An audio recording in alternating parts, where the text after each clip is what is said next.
शिंगणापूर येथे श्री राधाकृष्ण मूर्ती प्राणप्रतिष्ठा सोहळा व भव्य लोकार्पण सोहळ्याचे आयोजन।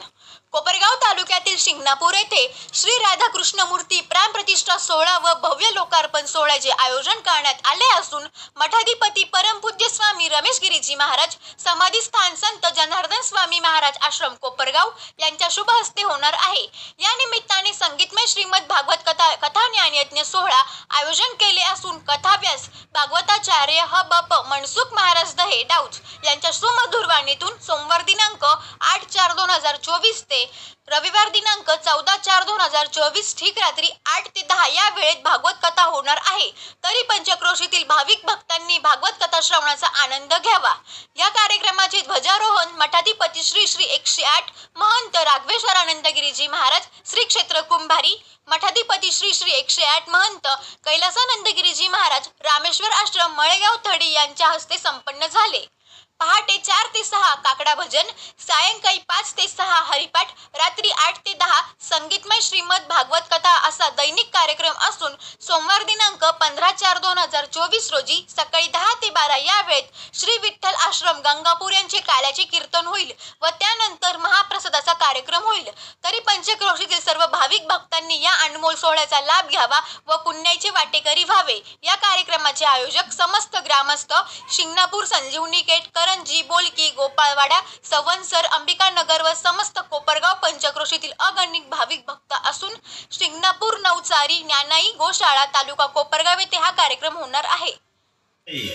भागवताचा शृंगी कायला शुकाचार्य शुक्राचार्यच कळत नाही, ऐका नाही, शुकाचार्याला शुक्राचार्य, शुक्राचार्याला शुकाचार्य असं उलट होतं। रामायणामध्ये ऋष्य शृंग आहे आणि श्रीमद भागवतामध्ये शृंगी।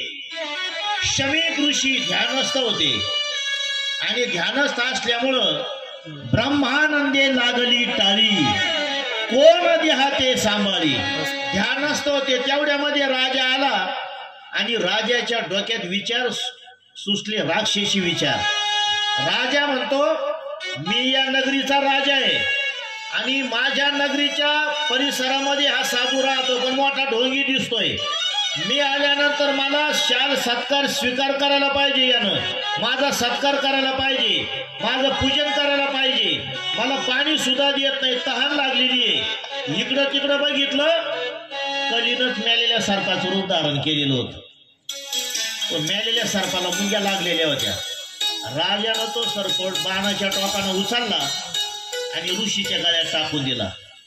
ऋषी ध्यानस्थ होते, त्यांना काही शुद्ध जगाचं काही घेणं देणं नसतं साधूला।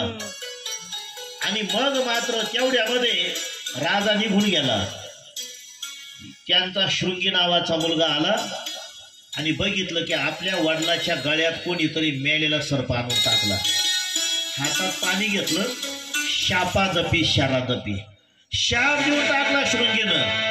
ज्या कोणी कुलांगारानं माझ्या वडिलाच्या गळ्यात मेलेल्या सर्प टाकून विटंबना केली ना, तो राजा जरी असेल त्याला शाप देऊन टाकतो। आजपासून 7व्या दिवशी त्याला जिवंत तक्षक नावाचा विषारी सर्प नसेल त्याला गतप्राण व्हावं लागेल।